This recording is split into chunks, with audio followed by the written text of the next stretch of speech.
이제 하나님의 말씀을 받는 시간입니다.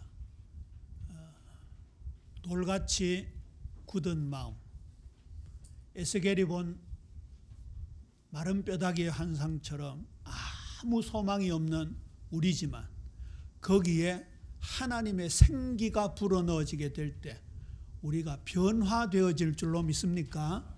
다음 주에는 에스겔 37장의 마른 뼈다귀가 하나님의 극히 큰 군대가 되는 모습과 에스겔에서 47장에 성전 동편에서 스며 나온 물이 큰 강을 이루고 사막을 살리고 사해바다를 살리는 그 환상을 가지고 함께 말씀을 나누는데요.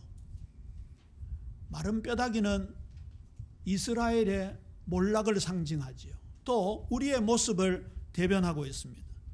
그런데 놀라운 것은요, 들을 귀가 없는 그 뼈다귀에 하나님의 생기의 말씀이 불어넣어지니까 그 뼈가 힘줄이 붙고 살이 차고 피부가 덮이고 나중에는 아담이 생명이 되는 것처럼 생명이 되어지고 하나님의 큰 군대가 되었다는 사실은 오늘 우리에게도 똑같이 적용되어집니다. 나는 마른 뼈다귀 같은데, 나는 아무 소망이 없는데, 극한 상황 속에 있지만 이 시간 우리에게 들려지는 하나님의 말씀은 나를 소생케 하고 회복케 하고 부활의 참 소망을 가지게 하고 영원한 하나님 나라의 희락과 참된 평안이 반드시 임하게 될 줄로 믿습니다. 에스겔서에는 예레미야와 달리 여호와의 말씀이 내게 임하여 이르시되, 이 말씀이 계속 반복되어집니다. 예레미야서에는 나 여호와의 말이니라 라는 단어가 굉장히 많이 나온다는 말씀드렸죠. 보통 우스갯소리로 그런 얘기를 합니다. 마태, 마가, 누가복음, 그 다음에 내가복음이라는 말이 있어요. 이거는 내 중심이 되어가지고 내 생각, 내 판단을 가지고 성경을 해석하거나 또 사건을 바라보거나 사람을 바라볼 때 내가 복음이라고 합니다. 근데 예레미야가 나 여호와의 말이니라 라고 했는데 에스겔은 그 여호와의 말씀이 내게 임하여 이르시되, 이거는 내가 복음이 아닙니다. 무슨 복음입니까? 나의 복음입니다. 여러분, 성경의 복음이 나의 복음 되어지게 되기를 주님의 이름으로 축원합니다. 그러면 그 복음의 말씀이 나를 진단하는 겁니다. 나를 치유하는 겁니다. 나를 살리는 것이지요. 자, 오늘 서론의 제목을 보십시오. 절망을 뚫고 오는 영광입니다. 에스겔이 이 하나님의 살아계심을 환상으로 보고 그 영광을 꿈속에서 실제 삶 속에서 체험했던 그때는 절망 중에 절망의 시대였습니다. 성전은 파괴되고 나라는 멸망하고 종교 지도자들과 백성들의 믿음이 온통 흔들리는 시대였습니다. 에스겔서 5장 12절에서 유다 땅과 이스라엘의 모습을 이렇게 말씀하고 있습니다. 너희 가운데서 3분의 1은 전염병으로 죽으며 기근으로 멸망할 것이요 3분의 1은 너의 사방에서 칼에 엎드러질 것이며 3분의 1은 내가 사방에 흩어버리고 또 그 뒤를 따라가며 칼을 빼리라. 그야말로 이스라엘과 유다 백성들이요 철저하게 멸절된다는 얘기입니다. 우리에게 소망이 없는 모습, 거기다가 해결책도 없다는 모습, 그것 때문에 절망 속에 있는 모습과 겹쳐지지 않습니까? 오늘 1절 말씀에 보면 30째 해 넷째 달 초 닷새에 내가 그발 강가 사로잡힌 자 중에 있을 때에, 아까 예레미야가 그발 강가에 서 있었는데 그발 강이 하늘색으로 예쁘게 표현되어 있지만 그발 강은 그렇게 예쁘고 아름다운 강이 아니었습니다. 평소에는 물이 잘 흐르지 않다가 갑자기 비가 내리고 홍수가 지면 그 그발강이 홍수로 인해 범람하는 지역이었어요. 왜 포로된 유다 백성들을 그발강가에 데려놓았을까요? 앞으로 그곳에 바벨론 제국이 4대강 개발하듯이 이제 개발하는 그런 지역이었기 때문에 그 이스라엘 유다 백성들을 거기에 데려가서 강제 노동을 시키려고 하는 것이었어요. 예레미야서에서 그 예언이 나왔지 않습니까? 너희 백성들이 강제 노역을 하게 될 것이야. 처참한 지역이었어요. 그런데 거기에 하나님의 영광이 임재합니다. 아까 그림에 몇 가지 나왔죠. 바퀴의 그림, 그리고 구름 속에 번개가 치는 환상, 그리고 무지개, 약속의 그림이 보였습니다. 그 절망의 한가운데 하나님이 찾아오신 것이지요. 에스겔서 16장 59절 이하의 말씀입니다. 나 주 여호와가 이같이 말하노라. 내가 맹세를 멸시하여 언약을 배반하였은즉. 아까 에스겔서 전체 구도를 말씀하는데 전반부에는 이스라엘에 대한, 유다에 대한 하나님의 징계, 경고, 심판에 대한 내용이 나와 있고, 중간에 열국들에 대한 하나님의 심판 다음에 유다와 이스라엘을 회복시키는 그림이 나옵니다. 예레미야가 유다와 이스라엘이 멸망할 것이라는 것을 예언할 때 거짓 선지자들은 막 희망의 예언을 했습니다. 에스겔도 마찬가지였습니다. 희한하지요. 에스겔과 예레미야가 희망의 메시지를 할 때 거짓 선지자들은 절망적인, 부정적인 메시지를 했습니다. 순서가 뒤바뀐 거지요. 저와 여러분이 하나님 앞에 마찬가지입니다. 우리가 회복의 말씀을, 언약의 메시지를 공급받기 전에 우리의 처절함이 하나님 앞에 고백되어져야 합니다. 참된 회개가 선행이 되어져야 된다는 것이죠. 그런데 보세요. 60절 말씀입니다. 에스겔 16장 60절 말씀. 기가 막힌 접속사가 나오죠. 그러나 내가 너의 어렸을 때에 너와 세운 언약을 기억하고 너와 영원한 언약을 세우리라. 무슨 이런 일이 있습니까? 아까 찬양대가 찬양할 때 은혜라는 단어가 나왔습니다. 능력이라는 단어가 나왔습니다. 성삼위 하나님께서 우리에게 부어주시는 그 축복이 얼마나 놀라운 것인지. 유다와 이스라엘은 약속의 말씀을 멸시하고 하나님을 멸시하는 지경에 이르렀습니다. 언약을 배반했습니다. 그런데 하나님은 그들에게 찾아오셔서 언약을 기억시키시고 언약을 세우리라, 성취하겠다 약속하셨습니다. 여기 언약은 예레미야 나오는 그 언약 아닙니까? 나는 내게 하나님이 되고 너는 내게 백성이 되리라. 나의 방법, 내가 의지하는 모든 거 버려라는 얘기죠. 여러분, 지금까지 여러분의 삶 속에 상처들, 잘못된 인생 전체를 돌아보면서 얼마나 자신의 방법을 많이 사용했을까요? 가전 인본주의를 다 썼을 것입니다. 버려라 그 말입니다. 정확히 말해서 그것은 아니다라는 사실을 믿으라는 것이죠. 자, 본론으로 들어갑니다. 가장 극한 상황 가운데서 하나님은 에스겔을 부르셨어요. 오늘 에스겔을 부르신 그 하나님의 소명이 저와 여러분을 부르신다라는 사실 기억하시고 거기에 반응하는 축복이 있게 되기를 주님의 이름으로 축원합니다. 에스겔의 이름의 뜻은 하나님이 강하게 하신다, 하나님이 굳세게 하신다, 그런 뜻을 가지고 있습니다. 아버지의 이름이 붓이잖아요. 제사장 가문입니다. 예레미야를 복중에 짓기 전에 선택한 것처럼 하나님도 에스겔을 그렇게 선택하셨겠지요. 아무 조건 없이 그를 불렀습니다. 여기 에스겔 1장 1절에 30째라는 말은 대부분의 학자들이 에스겔의 나이라고 생각합니다. 그렇게 추측을 합니다.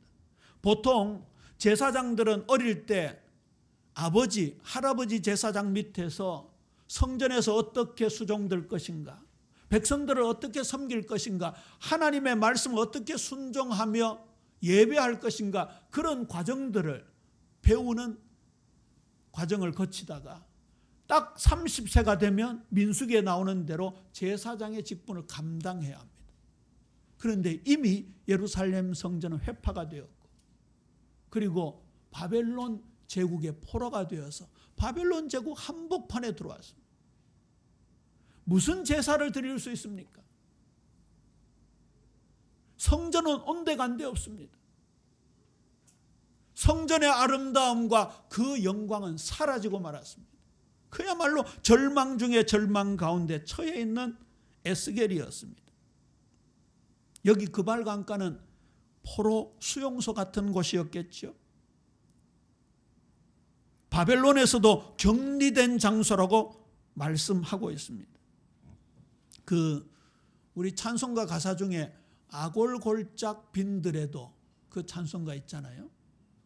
예수님께서는 예루살렘 성전 바깥 영문 밖에 십자가를 지셨습니다.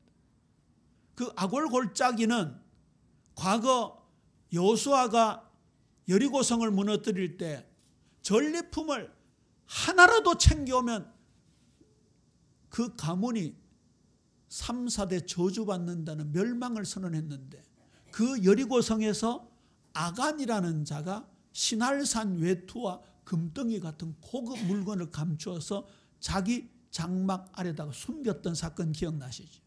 그때 아간의 가족 가문이 멸절을 하게 됩니다. 그들의 시신을 아골골짜기에 묻은 사건이 나오는데 그것이 아골골짜기입니다. 그런데 놀랍게도 그 아골골짜기 위에 예수님의 십자가가 세워집니다. 오늘 여기 그발 강가는 그야말로 영문 밖의 아골골짜기의 모습과 같았습니다. 이스라엘 백성들은 특별한 질병에 걸리거나 하나님의 성물을 잘못 건드려서 부정결하게 되면, 정결의 법을 어기는 부정결하게 되면 성문 밖으로 격리 소용하게 됩니다. 그게 이스라엘 백성들에게 굉장히 치욕스러운 사건입니다. 그런데 이방 나라 바벨론에 붙잡혀 갔을 뿐만 아니라 거기에서도 격리된 비참한 지경에 하나님의 영광이 나타났다는 사실이죠. 호세아 2장 15절에 보면 그 아골골짜기가 소망의 문으로 묘사되고 있습니다. 그렇게 버려진, 소망을 잃어버린 장소에 하나님의 임재가, 그리고 회복의 역사가 일어났습니다. 오늘 에스겔서 1장 4절부터 보면 굉장히 난해한 환상들이 등장합니다. 천사의 모습, 내 생물의 모습, 그리고 이상한 바퀴들의 모습이 등장합니다. 그런데 그것이요, 결국은 하나님의 영광을 드러내는 것으로 결론을 내리고 있습니다. 오늘 중요한 요절이 1장 전체를 마무리하는 28절에 초점이 맞추어져 있습니다. 우리 아까 읽었지만 에스겔서 1장 28절 다시 한번 읽을까요? 시작. 그 사방 광채의 모양은 비오는 날 구름에 있는 무지개 같으니 이는 여호와의 영광의 형상의 모양이라. 내가 보고 엎드려 말씀하시는 이의 음성을 들으니라. 하나님의 영광 앞에 그 어떤 것도 해답이 되지 않습니다. 저와 여러분의 고통 속에, 문제 속에, 갈등 속에, 상처 속에 하나님의 영광이 임재해야 합니다. 저는 그 말씀을 가끔 드립니다. 사실 우리 성도님들, 우리의 과거를 돌이킬 수가 없습니다. 아까 에스겔서에 에스겔의 이름의 뜻이 하나님께서 강하게 하신다, 굳세게 하신다 이름을 가지고 있는데, 저는 이름이요 복음과 종교가 혼합된 겁니다. 성자는 성경할 때 거룩할 성자예요. 호자는 무슨 호자인지 아세요? 62년생이라고 우리 아버지가 범띠라고 범호자를 썼어요. 그거 맞아요, 틀려요? 틀려요. 우리는 띠 있어요, 없어요? 우리의 띠는 뭐예요? 예수 그리스도 진리의 띠지. 뭘 자축인묘 진사 오미신유술에 그 띠 같은 그런 얘기 그 뭡니까? 뭐 이런 거 있잖아요. 사주팔자 그런 거, 육식갑자 그런 거 우리하고 관계없어요. 그 제가 복음을 알고 나서 이름을 가만히 보니까 성호라, 호랑이라. 근데 할 수 없잖아요. 재해석을 해야 되죠. 동양 문화권에서 사탄을 상징하는 용과 싸우는 짐승이 뭐예요? 호랑입니다. 용쟁호투, 용호상박. 그렇죠. 그래서 제가 이름의 뜻을 이렇게 재해석을 했습니다. 사탄인 용과 싸우는 거룩한 호랑이. 홀리 타이거. 진짜 우리가 과거에 돌아갈 수 없잖아요. 제가 우스갯소리로 이름 얘기했지만 여러분 과거에 받았던 상처, 트라우마 어떻게 과거로 돌아갈 수 있습니까? 지독한 우상숭배의 가문, 결손가정, 행복이 사라졌던 그 옛날 우리가 바꿀 수 없습니다. 그런데요, 하나님의 시간은 언제나 현재입니다. 하나님의 능력은 과거도 뒤바꿀 수 있는 줄로 믿습니까? 이렇게 믿으셔야 돼요. 나의 과거에 하나님의 영광이 임재하기를 소원합니다. 그러면요, 과거가 뒤바뀌는 거예요. 그 과거가 오히려 행복한 기준으로 우리가 받을 복의 근본으로 바뀌게 되는 것이죠. 이 에스겔이 본 하나님의 영광을 우리도 보아야 합니다. 나도 보아야 합니다. 이 길밖에 없습니다. 그래서 하나님은 이 환상을 보여주신 것이죠. 거기다가 보세요.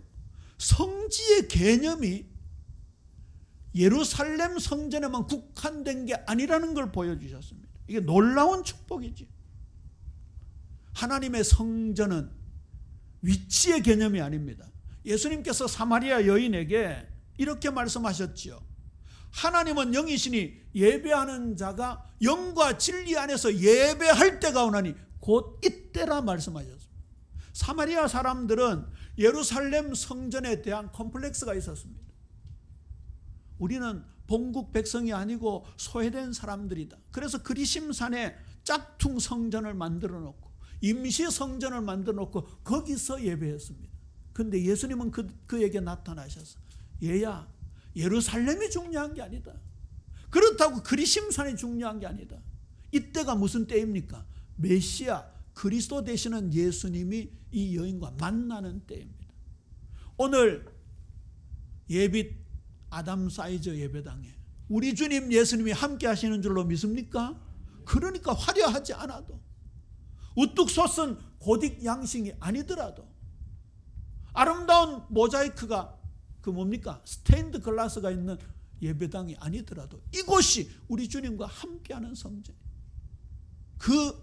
그발 강가에 소외되고 눈물 짓고 고통스러워하던 유다 백성들에게 하나님은 영광으로 임재한 것이죠. 자, 오늘부터 에스겔서를 읽게 되는데 더 당혹스럽게 느껴질 것입니다. 당장 4절부터 보면 이상한 환상들이 나옵니다.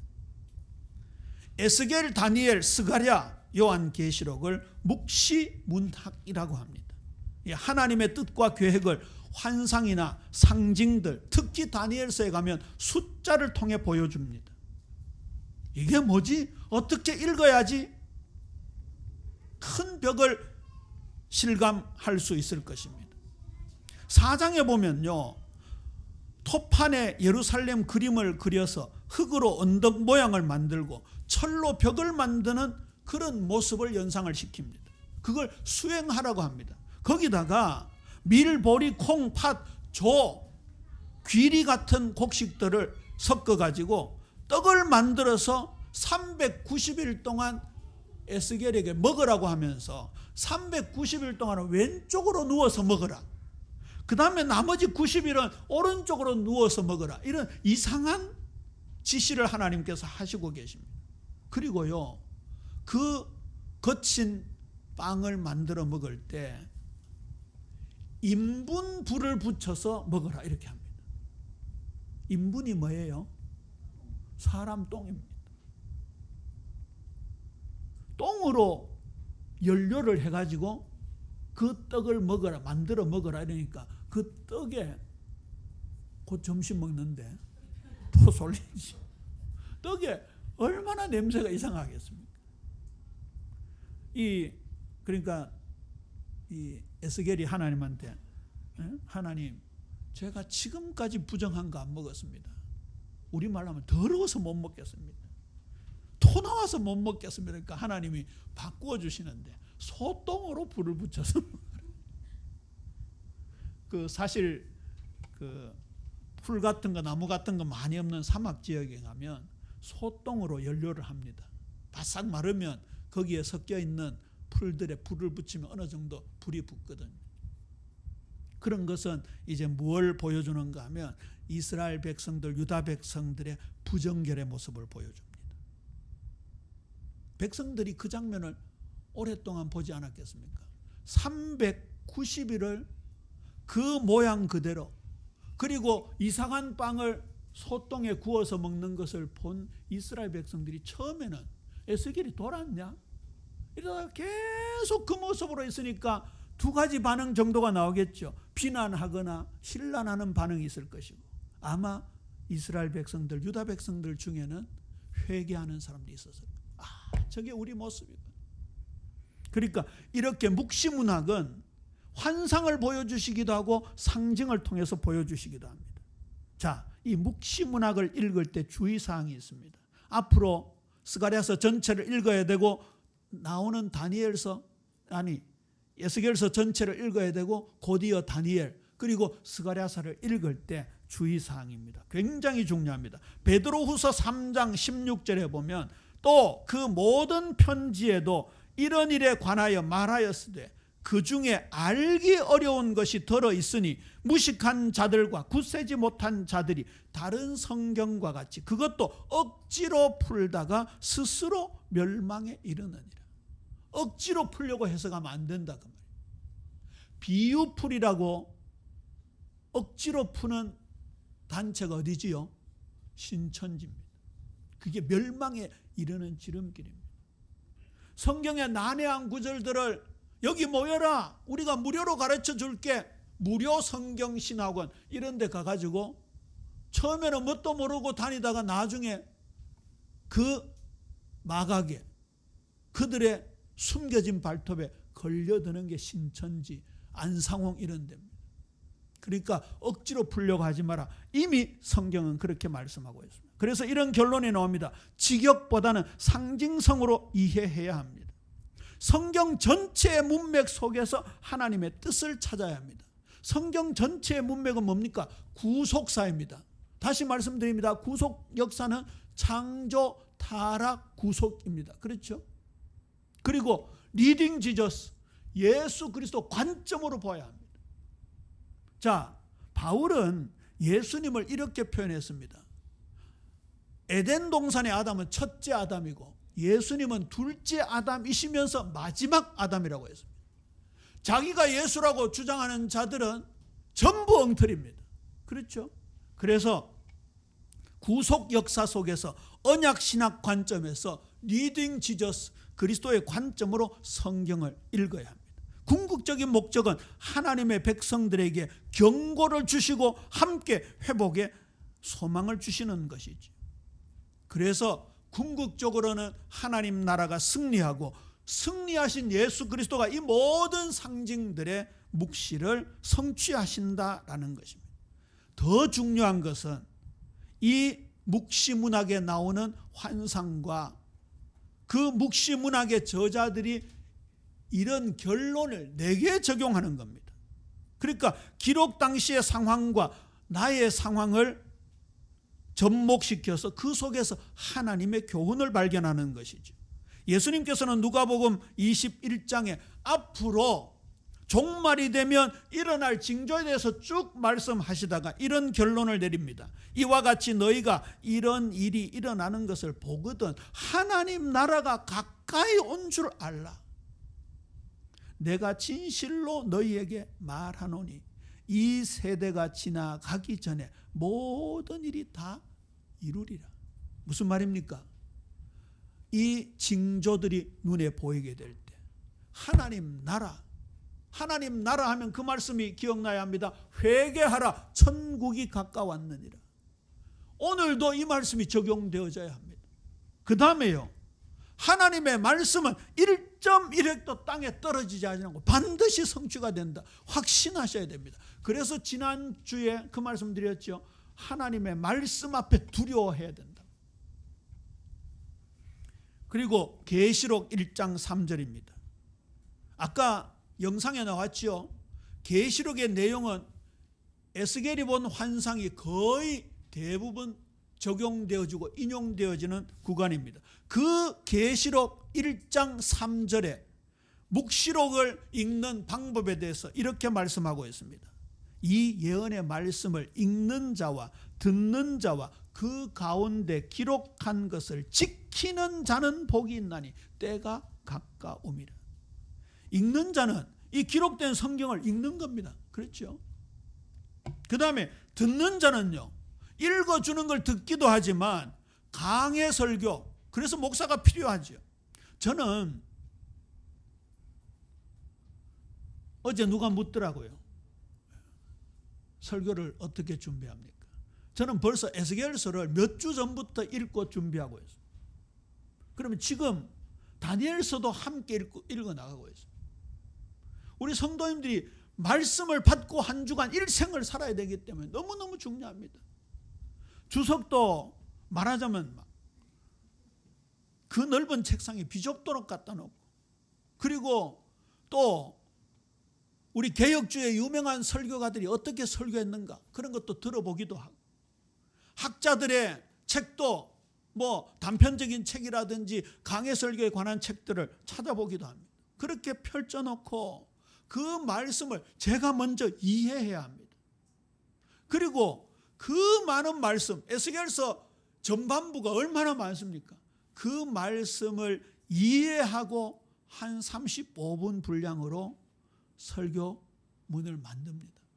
그리고 어떤 것을 뺄까, 어떤 것을 더 할 것인가 주로 빼는 작업을 많이 합니다. 그래서 우리 성도님들에게 전달합니다. 들어야 되겠어요? 안 들어야 되겠어요? 들어야 됩니다. 들어야죠. 그래서 읽는 자와 듣는 자들과, 그 다음에 중요한 게 뭡니까? 기록된 것을 지키는 자가 복이 있다고 말씀하고 있습니다. 자, 이거는 누구의 몫입니까? 우리 성도님들의 몫입니다. 저와 여러분의 몫입니다. 지킨다라는 말씀은 그 말씀을 순종한다라는 얘기입니다. 오늘 에스겔서 1장 1절에서 3절, 26절에서 28절 전반적인 내용을 가지고 절망의 땅에 임하시는 하나님의 영광을 보자. 그렇다고 하면 어떻게 순종해야 됩니까? 내 삶을 비추어 보면서 여기에 해답이 하나님의 영광이 드러나야 되는 것이구나. 말씀만이 답이구나. 그래서 그 말씀을 부여잡고 기도하는 실천 속에 들어가게 될 때에 그 말씀을 지키게 되는 것이죠. 자, 앞으로 묵시문학을 어떻게 읽을 것인가에 대해서 2대지에서 말씀을 드렸는데, 이 에스겔은 묵시문학의 시초로서 가장 많이 등장하는 말씀 중에 하나가 성령이 그에게 임하시는 내용입니다. 그래서 영이 임한다, 이런 내용이 많이 나옵니다. 이걸 우리도 같이 나누자고요. 저와 여러분이 삼중직을 가지신 예수님을 통해서 우리의 전 인격과 우리의 전 역사 그 구원을 받았습니다. 그리고 그 삼중직이 우리에게도 사명으로 주어졌습니다. 그러면 저와 여러분에게 무슨 사명이 있습니까? 선지자적 사명이 있습니다. 오늘 에스겔 선지자를 하나님이 부르시면서 성령의 권능으로 역사하시는 부분이 우리에게도 동일하게 일어나야 한다는 것이죠. 에스겔서 2장 2절 보세요. 그가 내게 말씀하실 때에 그 영이 내게 임하사 나를 일으켜 내 발로 세우시기로 내가 그 말씀하시는 자의 소리를 들으니. 에스겔서를 읽어가면서요, 성령의 역사를 소망하면서 읽으셔야 돼요. 그리고 이 말씀이 딱 다가올 때는요, 아, 성령께서 나를 소명하시는구나. 하나님의 권능으로 나를 부르시는구나. 왜 부르실까요? 조금 이따 결론이 나옵니다. 그 다음에요, 소명하신 하나님은 우리에게 사명을 부여해 주십니다. 에스겔서 3장 14절 보세요. 주의 영이 나를 들어 올려 데리고 가시는데 내가 근심하고 분한 마음으로 가니 여호와의 권능이 힘있게 나를 감동시키시더라. 여기 근심하고 분한 마음이라는 것은 지금 에스겔의 상황이 전체가 복합적으로 그를 지배하고 있는 거예요. 에스겔이 선지자이지만 인간입니다. 그렇죠? 그리고 어떤 면에서 상대적으로 에스겔은 하나님의 말씀을 지키는 제사장 가문에서 태어났습니다. 막 범죄하는 왕들과 달랐고 주위의 열강들의 우상을 가지고 와서 우상을 섬기는 백성들과 달랐습니다. 그런데 하나님께서는 유다와 이스라엘 대표하는 선지자로 세우셔서 그 거친 빵을 먹게 하시고, 아니 사람이 잠을 잘 때 좀 뒤척여야 편하잖아요. 그런데 이렇게 한쪽으로 누워가지고 390일 동안 자라고 하면 얼마나 힘들겠습니까?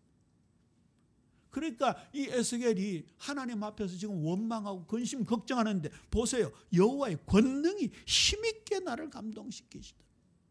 우리 사랑하는 성도님들 어려운 일들이 있을 거예요. 없을 수가 없죠. 아는 일도 있고 누구에게도 말 못하는 나 혼자의 고민도 있을 것입니다.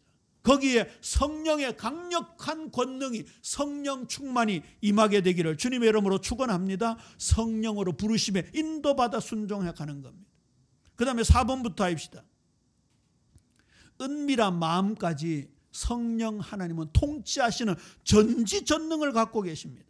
여호와 영이 내게 임하여 이르시되 너는 말하기를 여호와의 말씀에 이스라엘 족속아 너희가 이렇게 말하였도다. 너희 마음에서 일어나는 것을 내가 다 아노라.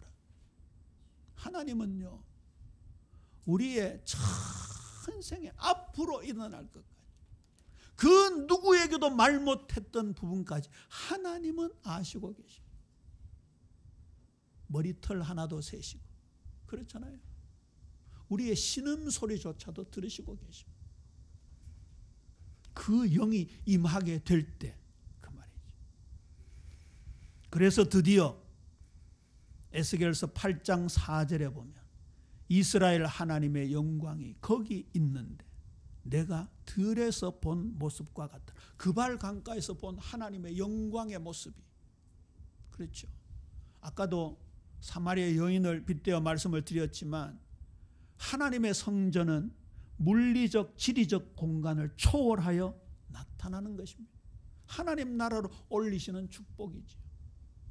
제가 아브라함을 소명하실 때 그 내용이 나올 때마다 드리는 말씀이잖아요. 너는 너의 본토 친척 아비집을 떠나 내가 네게 지시할 땅으로 가라.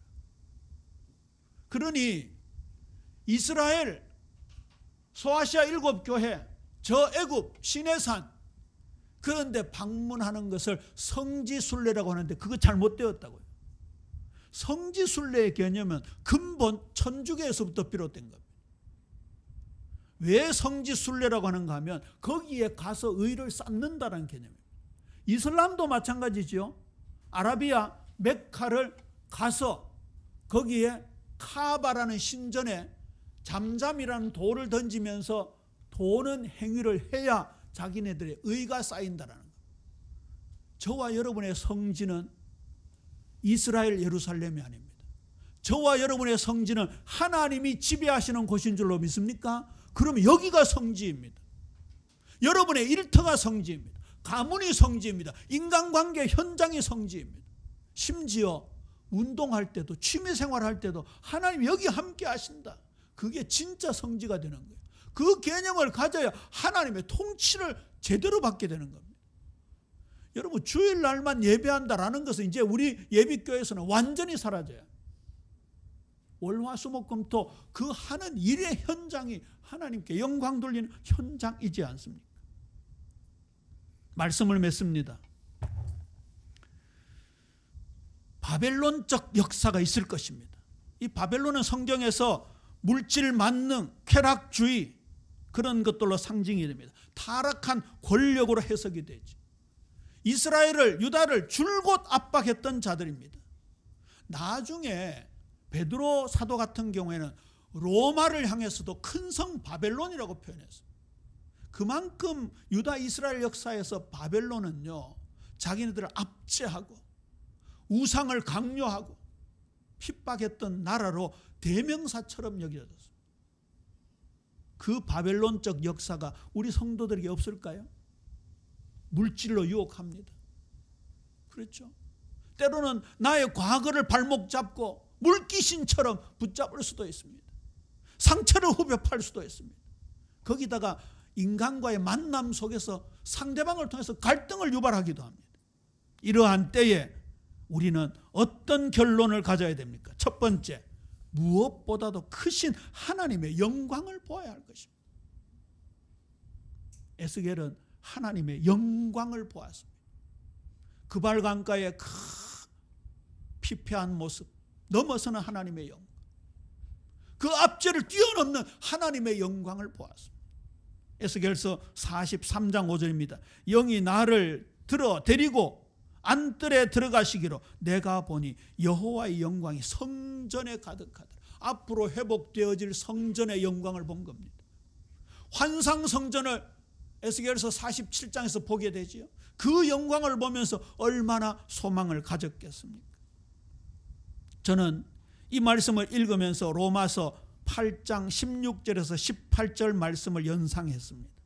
우리 함께, 길지만 함께 읽을까요? 시작. 성령이 친히 우리의 영과 더불어 우리가 하나님의 자녀인 것을 증언하시나니 자녀이면 또한 상속자 곧 하나님의 상속자요 그리스도와 함께한 상속자니 우리가 그와 함께 영광을 받기 위하여 고난도 함께 받아야 할 것이니라. 생각하건대 현재의 고난은 장차 우리에게 나타날 영광과 비교할 수 없도다.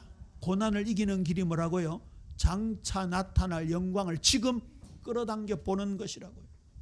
그거 아니고는 답이 없기 때문에 에스겔에게 하나님의 영광의 환상을 보여주신 것입니다. 그 영광이 예수 그리스도를 통해서 성취된 것입니다. 다음 주에 에스겔서 37장을 함께 나눌 텐데 보세요. 내가 또 내 영을 너희 속에 두어 너희가 살아나게 하고 내가 또 너희를 너희 고국 땅에 두리니 나 여호와가 이 일을 말하고 이룬 줄을 너희가 알리라. 여호와의 말씀이니라.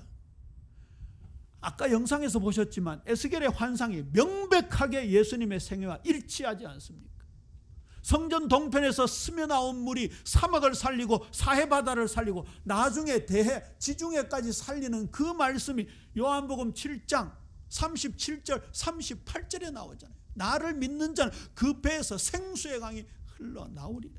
디도서 2장 13절에서 14절입니다. 복스러운 소망과 우리의 크신 하나님 구주 예수 그리스도의 영광이 나타나심을 기다리게 하셨으니 그가 우리를 대신하여 자신을 주심은 모든 불법에서 우리를 속량하시고 우리를 깨끗하게 하사 선한 일을 열심히 하는 자기 백성이 되게 하려 하심이라. 사랑하는 우리 예빛 모든 성도님들, 우리 삶에도 바벨론 그발 강가의 절망의 순간이 소망이 보이지 않는 막막함이 우리에게 임할 수 있습니다. 하나님이 나를 떠나신 것처럼 느껴질 수도 있을 것입니다. 그러나 그건 내 생각입니다. 하나님은 그 자리에도 계시고 영광으로 우리와 함께 하실 뿐만 아니라 우리의 삶 속에 심지어 과거까지 거슬러 올라가서 그 상처에 낙담한 상황을 하나님의 영광으로 우리에게 치유의 빛을 비추어 줄 것입니다.